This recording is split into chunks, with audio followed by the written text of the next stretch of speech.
जोहार दोस्तों, आप लोग के जोहार एग्जाम में स्वागत है। आज हम लोग डिस्कस करेंगे साइकोलॉजी या मनोविज्ञान की क्वेश्चन को, महत्वपूर्ण क्वेश्चन जो एग्जाम में आने की 100% चांस है, इसी टाइप आएगा। तो चलिए हम लोग स्टार्ट करते हैं। जो लेडी सुपरवाइजर को साइकोलॉजी में वो 100 क्वेश्चन आएगा, तो आज हम लोग इसमें 50 क्वेश्चन देखेंगे कि कैसा क्वेश्चन आएगा। तो चलिए हम लोग देखते हैं। उसके बाद 50 क्वेश्चन के बाद 100 क्वेश्चन को भी हम लोग देखेंगे कि ये कैसा रहेगा। तो चलिए हम लोग स्टार्ट करते हैं।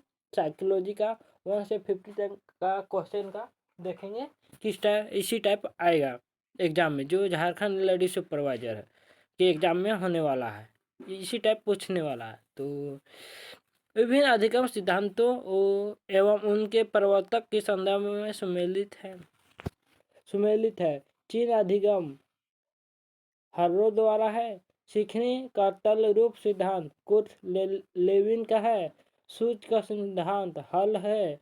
क्रिया प्रस्तुत अनुबंध सिद्धांत पल्लव है। तो इसका आंसर क्या हो जाएगा? बी ऑप्शन हो जाएगा। क्या हो जाएगा? बी हो जाएगा। नेक्स्ट, पावलोव के प्रयोग में ध्वनि के पश्चात उपस्थित भोजन है। अनुबंधित अनुक्रिया है। अनु आनंदबंधित उद्दीपन है। अस्वाभाविक उद्दीपन है। इनमें से कोई नहीं। तो इसका आंसर क्या है? बी ऑप्शन हो जाएगा, ब हो जाएगा, आनंद बंधन उद्दीपन। नेक्स्ट क्वेश्चन में संज्ञानात्मक विकास के सिद्धांत के प्रवर्तक कौन थे? तो कौन थे इसके संज्ञानात्मक विकास के? जीन पियाजे और बुर्नर थे। कौन थे? बुर्नर। जबकि डगलस और हॉलैंड नहीं थे। कार्ल्स और सी गैरिसन नहीं थे। इसके संज्ञानात्मक विकास के सिद्धांत कौन थे? जीन पियाजे और बुर्नर थे। नेक्स्ट,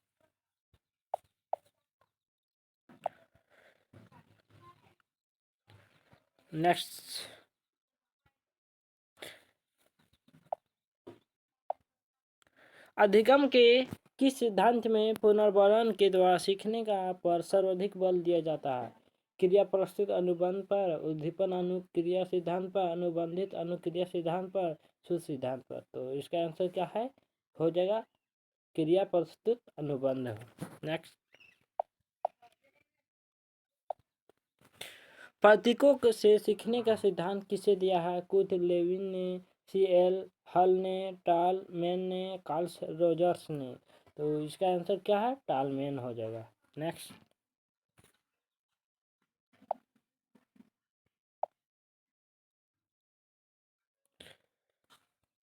किशोरावस्था के आकस्मिक विकास के सिद्धांत के प्रवर्तक कौन थे? तो कुर्ट लेविन, C.L. हॉल ने, स्टैनली हॉल ने, कार्ल रोजर्स ने। तो कौन थे? स्टैनली हॉर्स ने किशोरावस्था के आकस्मिक विकास के सिद्धांत के प्रवर्तक थे। नेक्स्ट, कौन सी शैशवावस्था की विशेषता नहीं है? तो ग्रहणशीलता एक अधिक नहीं है। काम शक्ति की अधिकता नहीं है। संज्ञानात्मक स्थिर ये शैशवावस्था की एक विशेषता नहीं है। जबकि अंतर्मुखी स्वभाव, ग्रहणशीलता और अधिकत्व, काम शक्ति का अधिकता, ये सब तीनों जो ये तीनों है, ये तीनों शैशवावस्था की विशेषता है। नेक्स्ट, अधिगम के विकास की प्रक्रिया किसका? अधिगम विकास की प्रक्रिया है। ये कथन किसका है? तो क्रो एंड क्रो का, गुडवर्थ का, स्किनर का, हॉटसन। तो ये कथन किसका है? गुडवर्थ ने दिया था। अधिगम विकास की प्रक्रिया ये कथन दिया था गुडवर्थ ने। नेक्स्ट, किस अवस्था को परिवर्तन का काल कहा जाता है? तो शिशुअवस्था को कहा जाता है, बाल्यावस्था को, किशोरावस्था को, वृद्धावस्था। तो किशोरावस्था को इसमें परिवर्तन का काल कहा जाता है, क्योंकि किशोरावस्था में बहुत सारे परिवर्तन देखने को बालक में मिलने लगता है। शिशुअवस्था में उतना नहीं देखने को मिलता है, बाल्यावस्था में नहीं, मगर शिशुअवस्था के आते आते न किशोरावस्था के आते आते वो बच्चा का परिवर्तन बहुत देखने को मिलने लगता है। नेक्स्ट,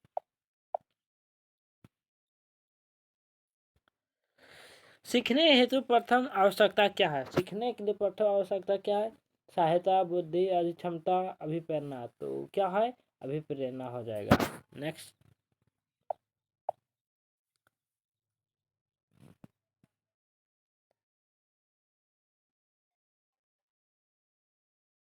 एक व्यक्ति एक व्यक्ति बाजार से सामान खरीदने जाता है तो उसका हाथ अपने आप पैंट के पीछे दाहिने जेब पर मारता है। तो इसका क्या है? समायोजन है, अभिक्षमता है, प्रतिबंधा, अनुबंध है। तो क्या हो जाएगा? इसका अनुबंध होगा। नेक्स्ट, पावलोव के प्रयोग में ध्वनि के पश्चात भोजन से उत्पन्न लार होता है। अनुबंधित अनुक्रिया, अनुबंधित उद्दीपन, अस्वाभाविक उद्दीपन, इनमें से कोई नहीं। तो क्या हो जाएगा? इनमें से कोई नहीं इसका आंसर हो जाएगा। नेक्स्ट, ये तीनों नहीं है इसका। नेक्स्ट,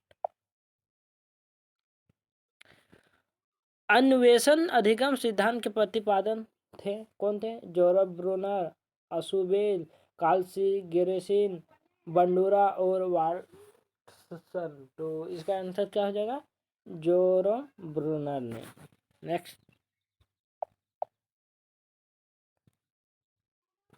अधिगम के किस सिद्धांत में अंतर्दृष्टि द्वारा सीखने पर सर्वाधिक बल दिया जाता है? क्रिया प्रस्तुत अनुबंध, उद्दीपन अनुक्रिया सिद्धांत, अनुबंधित अनुक्रिया सिद्धांत, सूझ सिद्धांत। तो किस में दिया जाता है? सूझ सिद्धांत में दिया जाता है। नेक्स्ट,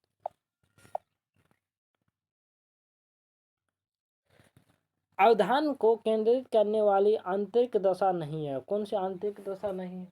तो जिज्ञासा, आवश्यकता, मनोवृत्ति, वस्तु की नवीनता। तो क्या है? वस्तु की नवीनता हो जाएगा। ये यही आंसर है। नेक्स्ट, अभिप्रेरणा का मुख्य तत्व क्या है? तो क्या है? अवधान, अंतर्नोद, चिंतन, प्रत्यक्षीकरण। तो क्या है अभिप्रेरणा? अभिप्रेरणा मतलब मोटिवेशन। तो क्या है? अंतर्नोद, अंतर्नोद इसका मुख्य तत्व है। नेक्स्ट, कौन सी बाल्यावस्था की विशेषता है? ग्रहणशीलता का अधिकत्व, काम शक्ति की अधिकता, संवेगात्मक स्थिति, अंतर्मुखी स्वभाव। तो संवेगात्मक स्थिरता। नेक्स्ट,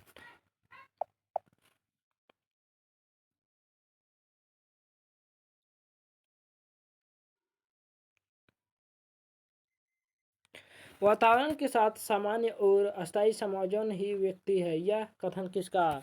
अल्पोर्ट का है। किसका? आर्टपोर्ट का है, वेलेंटाइन का है, गेट्स का है, बोरिंग का। तो किसका है? बोरिंग का है। नेक्स्ट,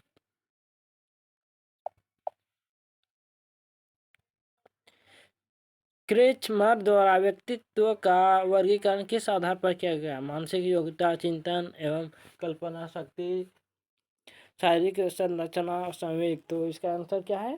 शारीरिक संरचना हो जाएगा। नेक्स्ट,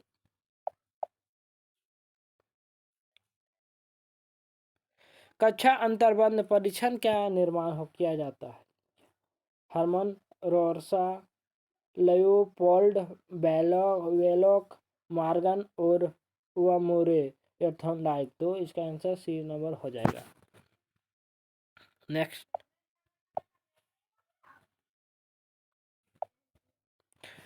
हम अपने कार्यों को छोटे छोटे भागों में विभाजित करते हैं। यह नियम किसका है? तो बहुपति क्रिया का, आत्मीकरण का नियम, संतोष का नियम, आंशिक क्रिया का नियम। तो ये कैसा नियम है इसका? ये संतोष का नियम, संतोष का नियम है। नेक्स्ट, हम जो भी नया काम करते हैं उसे आत्मसात कर लेते हैं। यह संबंधित आत्मीकरण के नियम से है क्या? आंशिक क्रिया के नियम से है, अभ्यास के नियम से है, परिणाम से। तो इसका क्या? आत्मीकरण के नियम से है। नेक्स्ट, बाल्यावस्था में बालक दृष्टिकोण अपनाना आरंभ करता है। कल्पनावादी, यथार्थवादी, संसारिक, बहिर्मुखी। तो क्या? यथार्थवादी। नेक्स्ट, वांछित व्यक्तित्व होता है, अंतर्मुखी होता है, बहिर्मुखी होता है, संवेग स्थिर होता है, मन स्थापी होता है। तो क्या होता है इसका आंसर? संवेगी स्थिर होगा। नेक्स्ट, यह करो या ना करो कौन कहता है? इदम अहम परम अहम, तो क्या कहता है? परम अहम। नेक्स्ट,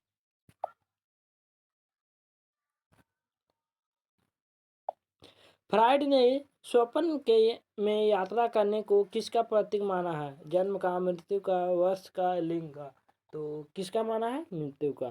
नेक्स्ट,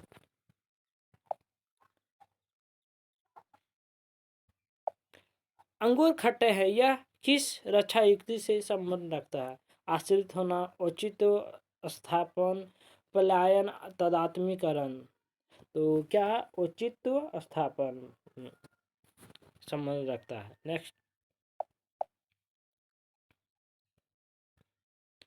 सृजनात्मक या विधायकता का प्रारंभ कौन से अवस्था से हो जाता है? शिशुअवस्था, बाल्यावस्था, किशोरावस्था, प्रौढ़ावस्था, तो क्या हो जाएगा? बाल्यावस्था हो जाएगा इसका आंसर। नेक्स्ट, मूल प्रवृत्ति अभिप्रेरणा के सिद्धांत के प्रवर्तक कौन है? फ्राइड और ह्यूक्स, कुर्ट, लेविन, मैकडूगल, उपरोक्त सभी, तो इसका आंसर क्या हो जाएगा? मैकडूगल। क्या हो जाएगा इसका आंसर?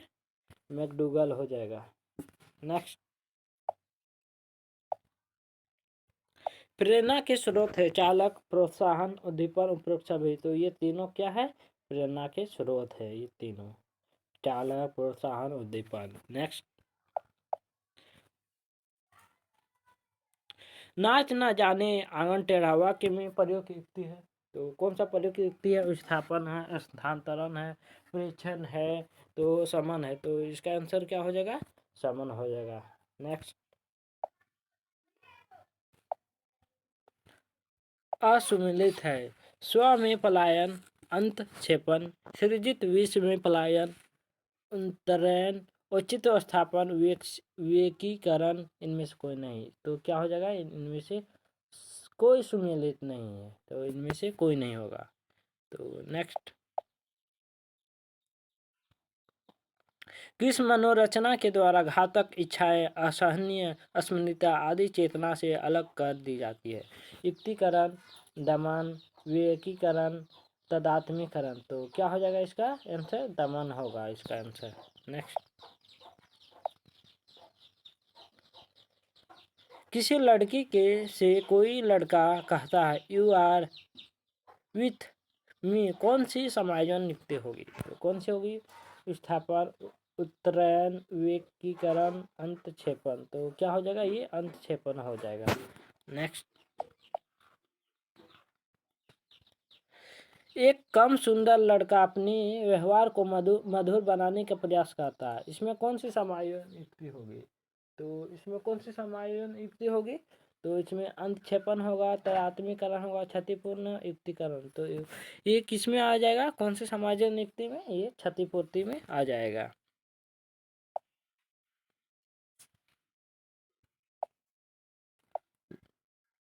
निम्नलिखित शब्दों और उनकी उत्पत्ति वाले लैटिन शब्दों का कौन सा युग्म सम्मिलित है? पर्सनालिटी, पर्सोना, मोटिवेशन से मोट्स, इमोशन से एमो एमोयूर, उपरोक्त सभी, तो उपरोक्त तीनों ये सम्मिलित है। जबकि पर्सनालिटी से प्रोसना होता है, मोटिवेशन से मोट्स मिलता है, और इमोशन से एमोवेयर मिलता है, तो ये तीनों सही सम्मिलित है। नेक्स्ट,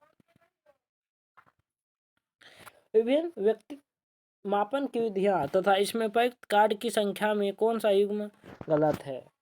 रोसा, स्याही, धब्बा 10, प्रासंगिक अंतर्बोध 30 होता है, बाल अंतर्बोध परीक्षण 10, इनमें से कोई नहीं, तो ये तीनों सुमेलित नहीं होगा। नेक्स्ट, किस अवस्था में टोली या समूह की अवस्था कहते हैं? शिशुअवस्था को, बाल्यावस्था को, किशोरावस्था को, प्रौढ़ावस्था, तो किस अवस्था को कहते हैं टोली की अवस्था? ये बाल्यावस्था को कहते हैं। नेक्स्ट, बालक में बालक का व्यक्तित्व हो जाता है, अंतर्मुखी, बहिर्मुखी, उभयमुखी, इनमें से कोई नहीं, तो क्या हो जाता है? बहिर्मुखी हो जाता है। बालक में जब व्यक्तित्व का हो जाता है तो उसमें बहिर्मुखी हो जाता है। नेक्स्ट, एक व्यक्ति अपनी प्रवृत्ति को दूसरे मार्ग में परिवर्तित कर लेता है। यह युक्ति है, समन है, दमन है, आत्मीकरण है या शोधन है। तो क्या है ये, कौन सा प्रवृत्ति कर लेता है, इस युक्ति कौन होगा, शोधन हो जाएगा। नेक्स्ट, व्यक्ति का कौन सा मनोवैज्ञानिक प्रकार नहीं है, अंतर्मुखी है, परोमुखी है, बहिर्मुखी है, उभयमुखी। तो आंसर, इसका आंसर क्या हो जाएगा, परोमुखी हो जाएगा। नेक्स्ट,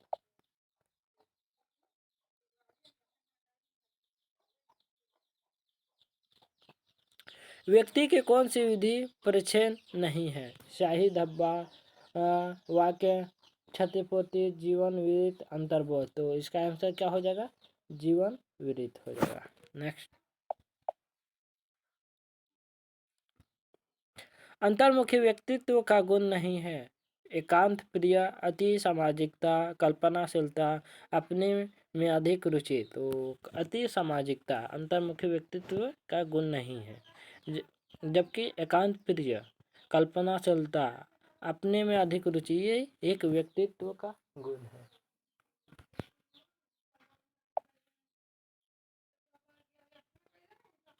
बहिर्मुखी व्यक्तित्व की विशेषता है, मित्र अधिक बनाते हैं, दूसरे में रुचि लेते हैं, अति सामाजिक है, सामाजिकता सभी। तो ये बहिर्मुखी व्यक्तित्व की ये तीनों विशेषता होता है। मित्र में अधिक बनाने लगता है, दूसरों पर वो रुचि दिखाने लगता है, और सामाजिकता में वो रहने को अधिक एडजस्ट करता है।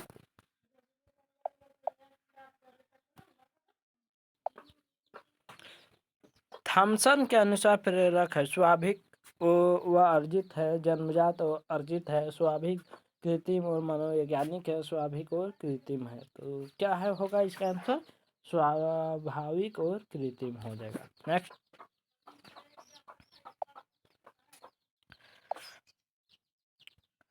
अधिगम हेतु अभिप्रेरणा में कौन सा विकल्प अपेक्षाकृत उच्छेदनीय है, नवाचारों का प्रयोग, जिज्ञासा उत्पन्न करना, पुरस्कार देना, उपयोगिता। तो क्या हो जाएगा इसको, जो अधिगम हेतु मतलब मोटिवेशन की में जो प्रेरणा करना, उसमें क्या हो जाएगा, पुरस्कार देके मोटिवेट एक कर सकते हो।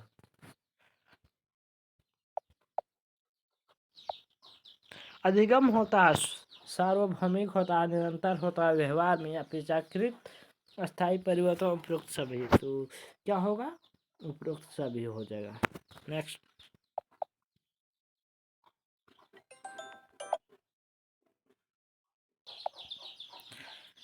गेस्टलान सिद्धांत अधिगम में बल देता है, आंतरिकता पर, कार्य निष्पादन पर, नियमित पर, मानसिक क्रिया पर। किस पर देता है, मानसिक क्रिया पर। नेक्स्ट, व्यक्तित्व परीक्षण में कौन सी विधि के प्रत्यक्ष विचार विमर्श आवश्यक होता है, प्रश्नावली, जीवन इतिहास, साक्षात्कार, प्रासंगिक, अंतर्बोध। तो क्या हो जाएगा इसका, साक्षात्कार हो जाएगा। नेक्स्ट, लास्ट क्वेश्चन है दोस्तों ये, तो चलिए हम लोग लास्ट क्वेश्चन को देखते हैं। तो परिक्षेपण शब्द का शाब्दिक अर्थ होता है चालक, लंबवत, फेंकना, गति। तो इसका आंसर क्या हो जाएगा, फेंकना। क्या है, फेंकना, ये हो जाएगा इसका आंसर। तो आज हम लोग साइकोलॉजी का 50 क्वेश्चन डिस्कस किए। तो इसी प्रकार ये लेडी सुपरवाइजर में साइकोलॉजी का प्रीवियस ईयर में ये क्वेश्चन देखने को मिलेगा इसी टाइप, जो सिलेबस के अकॉर्डिंग बनाया गया है, जो सिलेबस से उठाया गया है। तो आप लोग ऐसा ही प्रैक्टिस करते रहिए, ऐसा ही क्वेश्चन को आप लोग प्रैक्टिस कीजिए, और हम लोग प्रैक्टिस करवाएंगे, तो प्रैक्टिस करते रहिए। तो चलिए, थैंक यू दोस्तों, और इसको लाइक और शेयर कर दीजिएगा अगर आप लोग को पसंद आया होगा तो, ठीक। और ऐसा वीडियो आप लोग को बीच बीच में साइकोलॉजी से कुछ रिलेटेड मिलते ही रहेगा।